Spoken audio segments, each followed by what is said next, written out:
ইয়াত আমি অনুশীলনী 1.5 3 নম্বৰ প্ৰশ্নটো আৰু 4 নম্বৰ প্ৰশ্নটোৰ সমাধান কৰিম। আহাচোন তেতিয়াহ'লে পলম নকৰি ভিডিঅ'টো আৰম্ভ কৰোঁ।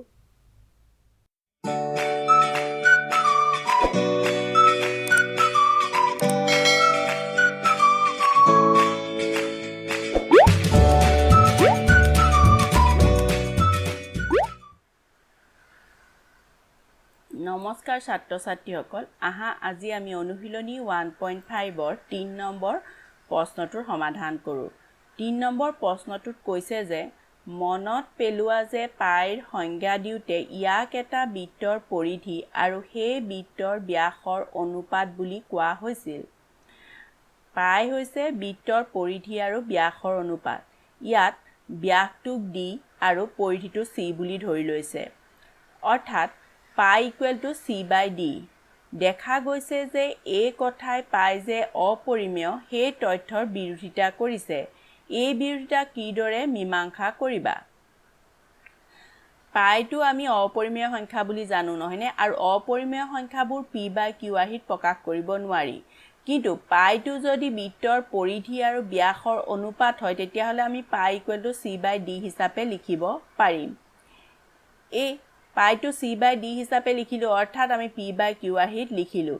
ই পাই যে অপৰিমেয় সেই কথাৰ বিৰোধিতা কৰিছে। এই বিৰোধিতাটো আমি কিদৰে মীমাংসা কৰিম, আমাক সেইটোৱে সুধিছে। আহাচোন আমি চাওঁ। প্ৰথমতে আমি ধৰি লওঁ বৃত্তটোৰ ব্যাসাৰ্ধ r। যদি এটা বৃত্তৰ ব্যাসাৰ্ধ r হয় তেতিয়াহ'লে পৰিসীমা c ইকুৱেল টু কি হ'ব? 2πr। এইটো আমি জানো নহয়নে? ইয়াত পাইটো অপৰিমেয় সংখ্যা, 2rটো হৈছে পৰিমেয় সংখ্যা। তেতিয়াহ'লে এটা অপৰিমেয় সংখ্যা আৰু এটা পৰিমেয় সংখ্যাৰ পূৰণফল কি হয়? অপৰিমেয় সংখ্যা। সেয়ে এইটো কি হ'ব? এটা অপৰিমেয় সংখ্যা। এতিয়া বৃত্তটোৰ ব্যাস কি হ'ব? ব্যাস d ইকুৱেল টু 2r। ব্যাসাৰ্ধৰ দুগুণে ব্যাস হয়নে? 2r। 2rটো এটা পৰিমেয় সংখ্যা, rটো পৰিমেয় সংখ্যা, 2টো পৰিমেয় সংখ্যা। তাৰ মানে এইটো এটা কি হ'ব? পৰিমেয় সংখ্যা। এতিয়া পাই ইকুৱেল টু c/d আমি কি পাম? c/d, এই c আৰু dত এই মানকেইটা বহাই দিওঁ আহা। c ইকুৱেল টু কি লিখিম? 2πr, d equal to 2r। এইটো কি সংখ্যা হ'ব বাৰু? এইটো এটা অপৰিমেয় সংখ্যা, এইটো এটা পৰিমেয় সংখ্যা। এটা অপৰিমেয় সংখ্যাক এটা পৰিমেয় সংখ্যাই হৰণ কৰিলে আমি কি পাম? এটা অপৰিমেয় সংখ্যা। এটাকে এইটো কি হ'ব? এটা অপৰিমেয় সংখ্যা। আমি কি বুলি লিখিম? যিহেতু আমি জানো যে অপৰিমেয় সংখ্যাক পৰিমেয় সংখ্যাই হৰণ কৰিলে এটা অপৰিমেয় সংখ্যা পোৱা যায়। তাৰমানে পাই ইকুৱেল টু c/d হ'লেও ই এটা কি হ'ব? অপৰিমেয় সংখ্যা হ'ব। এতিয়া আহাচোন অনুশীলনী 1.5 4 নম্বৰ প্ৰশ্নটোৰ সমাধান কৰোঁ। 4 নম্বৰ প্ৰশ্নটো হৈছে ৰোড 9.3 সংখ্যা ৰেখাত উপস্থাপন কৰা। সংখ্যা ৰেখাৰ ৰোড 9.3 বহাবৰ কাৰণে মই প্ৰথমতে 9.3 একক দৈৰ্ঘ্যৰ এডাল ৰেখাখণ্ড আঁকি ল'ম। মই ইয়াত 1 চেণ্টিমিটাৰ সমান 1 একক হিচাপে লৈ 9.3 চেণ্টিমিটাৰ দৈৰ্ঘ্যৰ ৰেখাখণ্ড আঁকি ল'ম। তোমালোকে নিজৰ সুবিধামতে 1 একক হিচাপে 2 চেণ্টিমিটাৰ, 5 চেণ্টিমিটাৰ বা আধা চেণ্টিমিটাৰ ল'ব পাৰিবা। আহাচোন মই এতিয়া 1 একক হিচাপে 1 চেণ্টিমিটাৰ লৈ 9.3 লৈকে এডাল ৰেখাখণ্ড আঁকি লওঁ। এই ৰেখাখণ্ডডালৰ নাম দিলোঁ মই AB। এতিয়া B বিন্দুৰ পৰা 1 একক দৈৰ্ঘ্যৰ অন্য এডাল ৰেখাখণ্ড আঁকিম। যিহেতু মই 1 চেণ্টিমিটাৰ সমান 1 একক হিচাপে লৈছিলোঁ, সেয়েহে 1 চেণ্টিমিটাৰ দৈৰ্ঘ্যৰ এই ৰেখাখণ্ডডাল আঁকিলোঁ। এইডালৰ নাম দিলোঁ মই BC। এতিয়া ACৰ মধ্যবিন্দু ল'ম। ACৰ মধ্যবিন্দু তোমালোকে কম্পাছৰ সহায়ত লম্ব সমদ্বিখণ্ডক অংকন কৰি ল'ব পাৰা, কিন্তু মই অলপ সহজ কৰিবলৈ স্কেলৰ সহায়তে ACৰ মধ্যবিন্দু উলিয়াম। ইয়াৰ পৰা ইয়ালৈ আছিলে 9.3 আৰু এইটুকুৰাৰ পৰা এইটুকুৰালৈ 1 চেণ্টিমিটাৰ, মানে এইটো হৈছে 10.3। 10.3 আধা কি হ'ব? 5.15। মই 5.15ত এটা বিন্দু দি ল'ম। এতিয়া এই বিন্দুটোৰ নাম দিলোঁ মই O। এতিয়ালৈকে আমি কি কৰিলোঁ? প্ৰথমতে ABডাল 9.3 একক দৈৰ্ঘ্যৰ, অৰ্থাৎ মই 9.3 চেণ্টিমিটাৰ দৈৰ্ঘ্যৰ আঁকি ল'লোঁ, আৰু এইটুকুৰাৰ পৰা এইটুকুৰালৈ 1 চেণ্টিমিটাৰ দৈৰ্ঘ্যৰ BC আঁকিলোঁ। এতিয়া ACৰ মধ্যবিন্দু O ল'লোঁ। A আৰু Cৰ মধ্যবিন্দু দেই, মনত ৰাখিবা, AB নহয়। AC মধ্যবিন্দু O ললো এতিয়া O বিন্দু কেন্দ্ৰ কৰি OC বা AOৰ সমান ব্যাসাৰ্ধলৈ এটা অৰ্ধবৃত্ত আঁকিম আহাচোন আকো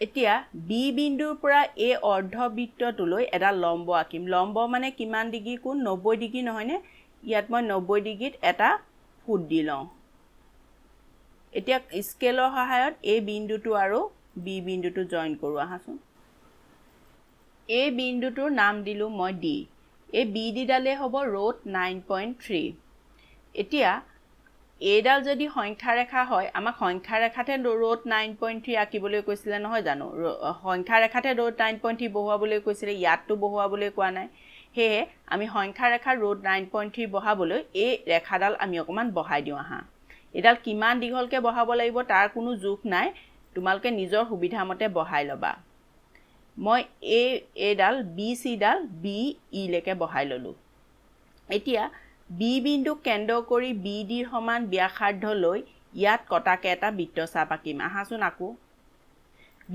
বিন্দু কেন্দ্ৰ কৰিলো BD ৰ সমান ব্যাসাৰ্ধলৈ বৃত্তচাপটো আঁকিলো এই বৃত্তচাপটোৱে ধৰা এই P বিন্দুত কাটিছে এই P বিন্দুটোৱে হ'ব ৰুট 9.3 এটো সংখ্যা ৰেখাত ৰুট 9.3 এতিয়া মই কলো এডাল ৰুট 9.3 এডাল কেনেকে ৰুট 9.3 হল হেতু চাও আহা হেতু প্ৰমাণ কৰিবলৈ প্ৰথমতে আমি OD সংযোগ কৰি লওঁ আহা ক্যালকুলেশন কৰিবলৈ সুবিধা কৰি আমি 9.3 টো x বুলি ধৰি লওঁ আহা এই AB ডাল আছিল 9.3 আমি AB ডাল x বুলি ধৰি ললো আৰু আমি চিত্ৰৰ পৰা পাম OC OD OA কিয় বাৰু এই অৰ্ধবৃত্তটোৰ OC OD আৰু OA ব্যাসাৰ্ধ আৰু এটা বৃত্তৰ ব্যাসাৰ্ধবিলাক যেনেদৰে সমান অৰ্ধবৃত্তটোৰ ব্যাসাৰ্ধবিলাক একে সমান কিয় বাৰু অৰ্ধবৃত্তটো বৃত্তৰ এটা অংশহে নহয় জানো তোমালোকে এটা কথা মনত ৰাখিবা অৰ্ধবৃত্তই হওক বৃত্তচাপেই হওক হেগিটা হৈছে বৃত্তৰ এটা অংশ তাৰ মানে আমি ইয়াৰ বৃত্তটো সম্পূৰ্ণকে আঁকিব পাৰো নহয়নে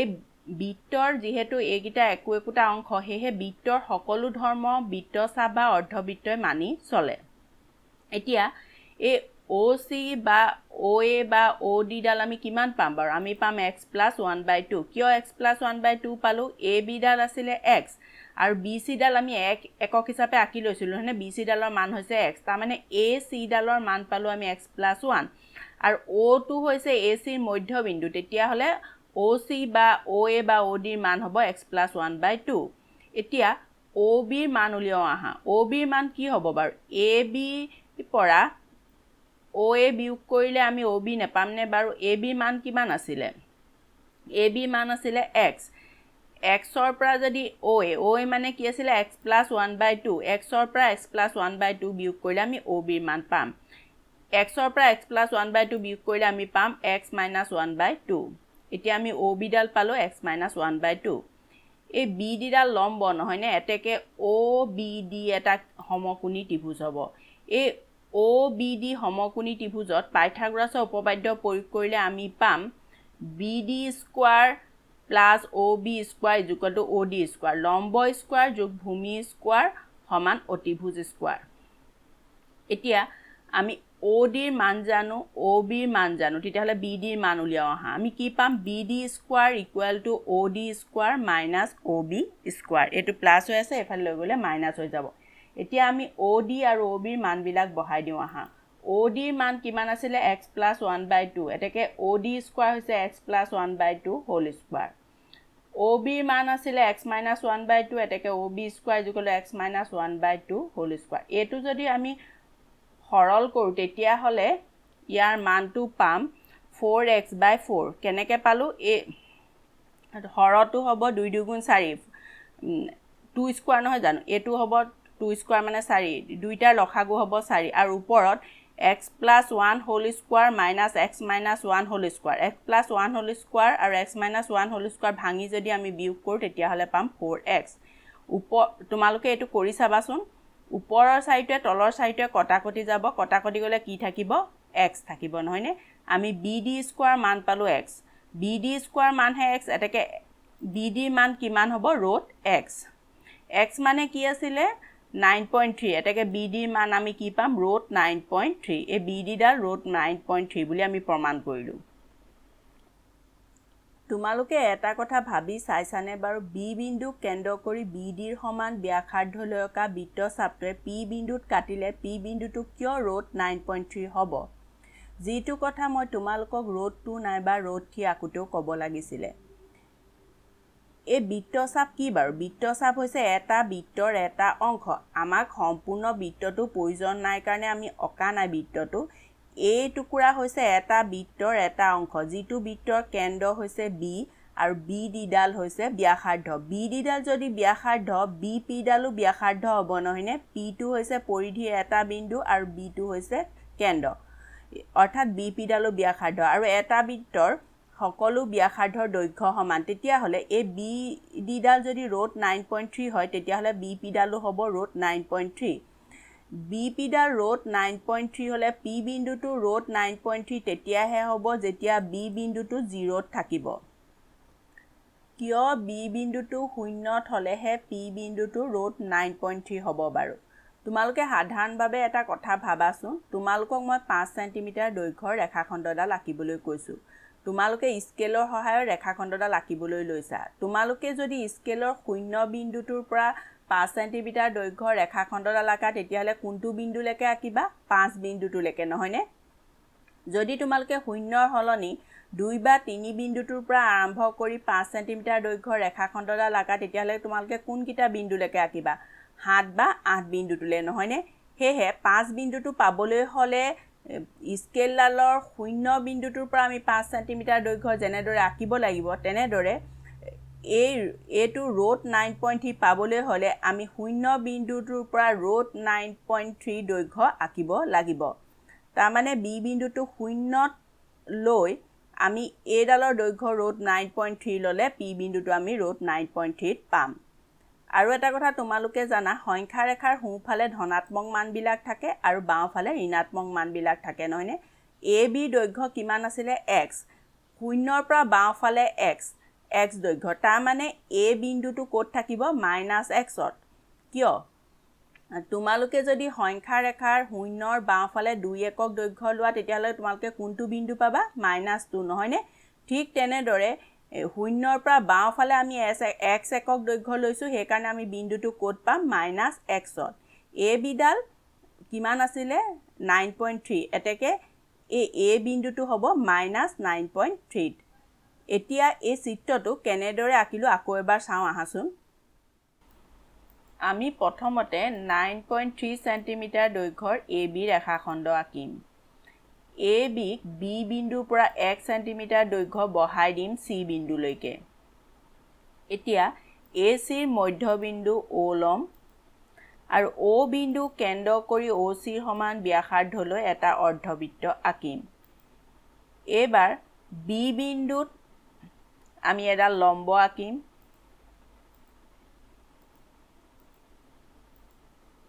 এই লম্বডালে হ'ব BD এই BD এ হ'ব ৰোট 9.3 ৰোট 9.3 টো সংখ্যা ৰেখাত বহাবলৈ B বিন্দুটো অলপ বঢ়াই দিম BC ডাল অলপ বঢ়াই দিম কলৈ E বিন্দুলে এতিয়া B বিন্দু কেন্দ্ৰ কৰি BD ৰ সমান ব্যাসাৰ্ধলৈ B কটাকৈ এটা বৃত্তচাপ আঁকিম এই চাপটোৱে P বিন্দুত কাটিব P বিন্দুটোৱে হ'ব ৰোট 9.3 এইদৰে তোমালোকে অন্য দশমিক ভগ্নাংশৰ বৰ্গমূল সংখ্যা ৰেখাত বহাব পাৰিবা বহাবলৈ চেষ্টা কৰিবাচোন আজিৰ বাবে ইমানেই ইয়াৰ পিছৰ ভিডিঅ'টোত 1.5 ৰ 6 নম্বৰ প্ৰশ্নকেইটাৰ সমাধান কৰিম ধন্যবাদ